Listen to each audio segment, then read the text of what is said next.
It is now my pleasure to welcome Dr. Max Klau to shine a light on how inner development can revitalize American democracy.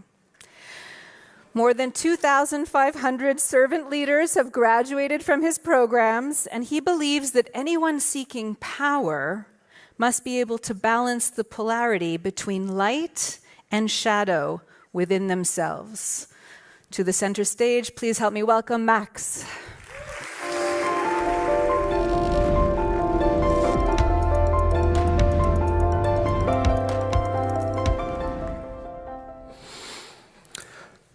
Today, we see darkness everywhere. Our environment is in crisis. We're witnessing devastating wars in Ukraine and Israel-Palestine. And our democracy is under assault, and authoritarianism is on the rise in the US and around the world. Everywhere we look, it seems we're confronted by the darkest shadows of our own human nature.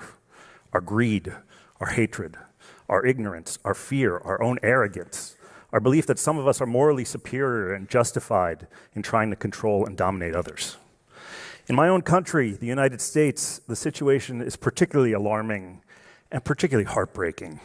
For centuries, we have aspired to be a beacon of freedom and democracy in the world. And today we can find masked thugs arresting US citizens in the street without due process. It is a desecration of our most sacred civic values. And I have to ask all of you a question. Are you concerned about the state of US democracy? Yeah.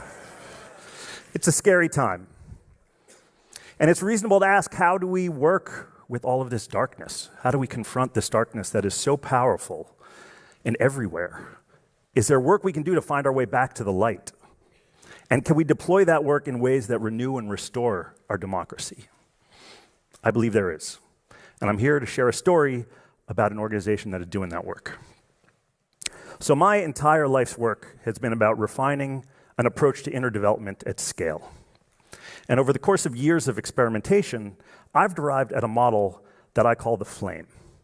And as you can see, it's got 4 elements. It's got organizational culture and values, be, know, and do.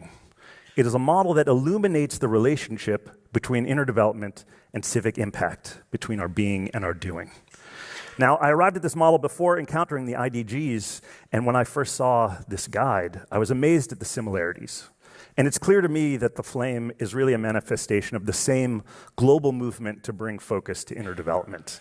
And I've just been thrilled by the way the IDGs are creating a narrative that helps more and more people understand why this work is important. Now, most of my career has been focused on guiding servant leaders through a process at the innermost B level of the flame. And this includes many skills that we find in the IDG framework. This is about strengthening our inner compass, building our integrity and our authenticity, and strengthening our self-awareness. But there is an element of this that goes beyond what we often talk about with the IDGs, to speak directly to one of the polarities that I believe is having the greatest impact in the world today. And that's the polarity of light and shadow within the self. Now, at this moment of polycrisis, it is vital that we understand this simple truth. Light and shadow always go together. Imagine you're in a pitch black room and you can't see anything, and then somebody lights a flame. These two things spring into existence at the same moment, the light and the shadow, and they're related. The brighter the light, the darker the shadow. So there's a simple but profound truth here. If we want to strengthen our light, then we must confront our shadow. We must summon the courage to own the parts of ourselves that do not align with our limited understanding of who we would like ourselves to be. And the psychologist Carl Jung says if we haven't done this work, we end up projecting our own darkness outwards onto some other, and we believe them to be pure evil and darkness while we are pure goodness and light. Now, for the last 9 years, we have been bringing this work of confronting darkness into the space of American politics with an organization called the New Politics Academy. NPA is a nonpartisan nonprofit that is dedicated to revitalizing American democracy by recruiting, supporting, and empowering servant leaders who put community and country over self. We work with military vets and with alumni of national service programs like AmeriCorps and Peace Corps, as well as with people who have chosen careers in fields like healthcare and education. We believe that by bringing more of these proven, tested servant leaders into our politics, we can renew and restore our democracy. And we have made the work of inner development and of working with light and shadow central to everything we do.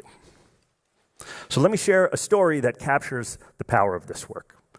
Many years ago, I was facilitating one of our leadership development programs, and one of the participants was a uniquely accomplished servant leader. This was somebody who had graduated from a US military academy, who had spent several years as a member of an elite special forces unit, and at the moment that we encountered him, he was getting his master's at an Ivy League school. And this was somebody who was wondering about possibly running for US Congress one day. And let's be clear, this is somebody who had the biography, the credentials, and the network to be a viable candidate for that office. Now, as part of the work we invite people to do, we first invite everybody to craft a personal leadership mission statement. And this is a statement that articulates our vision for how we're being when we live out our highest values. And this individual put words like personal courage, leading with selfless service, and leading with country over self. But our work never ends there. We then invite all of our participants to craft their personal shadow mission. Now, this invites everybody to take a look at how are we being in those moments when we are not living with integrity to our mission. And for this individual, that meant moments when he chose ease and comfort over courage, or choosing to focus on his own self-preservation over selfless service, or feeding his own personal hungers for power and significance rather than focusing on the good of the country. And when we had a moment to debrief these exercises, this individual was very contemplative. He said, "Nobody has ever asked me to think about this before. And I realized that my shadow mission is every politician I hate." Now, it's important to understand the consciousness shift captured by this statement. This is a shift from I'm purely goodness and light, and my job is to go fight the bad guys, to actually I have shadow within myself. And it's my responsibility to work with that so I do not one day become the kind of leader that I claim to hate. Now, at this point, we've graduated more than 2,500 servant leaders from our program, and I'm proud to say some of them are currently walking the halls of Congress. And all of them understand it is dangerous to live in this illusion that we are pure goodness and light, and that it's actually our civic responsibility to confront our darkness and work with our wholeness.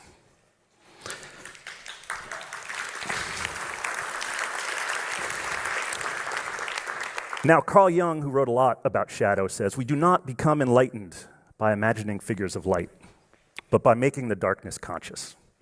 Now, there's no doubt that one reason why so few people have done this is because it's just uncomfortable to take a look at the parts of ourselves that we're not proud of.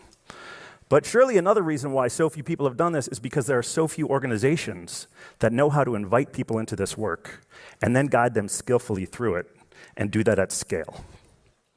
And at this moment when unprocessed, unconfronted shadow is threatening to tear our world apart, that has to change.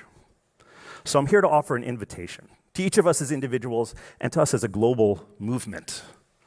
We must summon the courage to confront our own shadow. We must take the journey towards courageous wholeness, because that is the only path towards calling forth the healing and the wholeness that we so desperately desire for ourselves, for our children, and for our grandchildren.